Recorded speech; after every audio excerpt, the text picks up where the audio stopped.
వృశ్చిక రాశి నుంచి జాబ్ ప్లానెట్ సూర్యగ్రహం.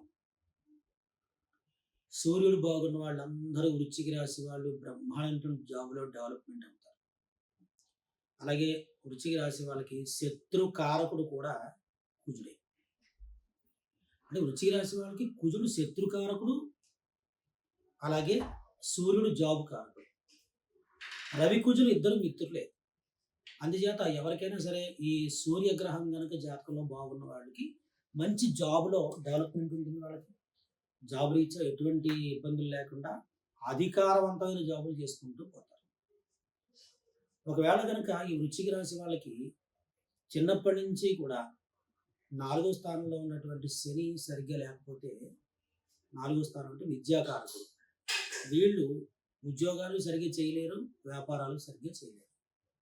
మాట వినలేరు, అలాగే మిగిలిపోతూ ఉంటారు. అంటే పెద్ద పేరు సంపాదించిన వాళ్ళు మిగిలిపోతారు, పేరు సంపాదించకుండా ఉన్నవాళ్ళు మిగిలిపోతారు. వాళ్ళకి కొంచెం మంచి పేరు వస్తుంది, వీళ్ళకి చెడ్డ పేరు వస్తుంది అంతే తేడా. కాబట్టి వృశ్చిక రాశి వాళ్ళకి శత్రుకారకుడైనటువంటి కుజుడికి చేయాలి, అలాగే ఉద్యోగకారకుడైనటువంటి రవికి చేయాలి.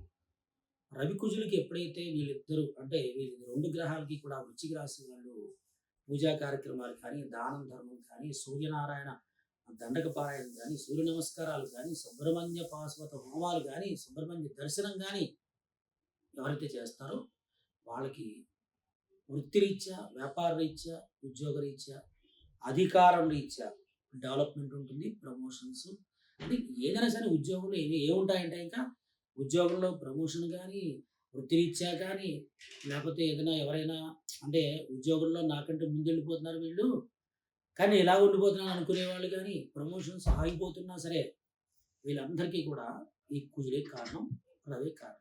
కాబట్టి సూర్యుడికి, కుజుడికి పూజా కార్యక్రమాలు చేసుకోండి. ఎలా చేయాలో చెప్తాను.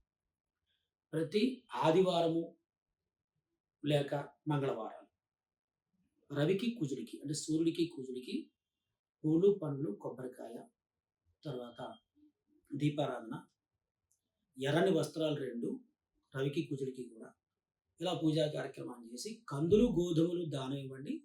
దానం ఇచ్చి నవగ్రహాల్లో 27 సార్లు ప్రదక్షిణం చేసి కాళ్ళు కడుక్కొని అప్పుడు బయటకు వచ్చిన తర్వాత ఈశ్వరుడికి అభిషేకము, సుబ్రహ్మణ్య స్వామి వారికి అర్చన చేయించుకోండి. అప్పుడు మీకు ఏదైతే ఎవరినైతే మనం మెయిన్ గ్రహాన్ని పూజ చేస్తున్నామో ఆ గ్రహానికి సంబంధించినటువంటి అధిదేవతని అంటే ఏంటి అధిష్టాన దేవతలు ఉంటారు కదా, వాళ్ళకు కూడా మనం చేయాలి. ఎందుకంటే కొడుకు, కూతురు అనగానే అధిష్టాన దేవతలు ఎవరంటే తల్లిదండ్రులు వాళ్ళకి. అలాగే ఒక విద్యార్థి అనగానే అసలు విద్యకి కారణమైనటువంటి దేవుడు ఎవరంటే గురువు గారు. ఇలా ప్రతి ఒక్కరికి ఒక్కొక్కటి ఒకళ్ళు సక్సెస్ అవుతున్నారంటే పక్కన ఇంకొకరు ఉంటారన్నమాట. అంచేత ఈ సూర్యుడికి, కుజుడికి ఈశ్వరుడికి అభిషేకము, సుబ్రహ్మణ్య స్వామి వారికి అర్చన.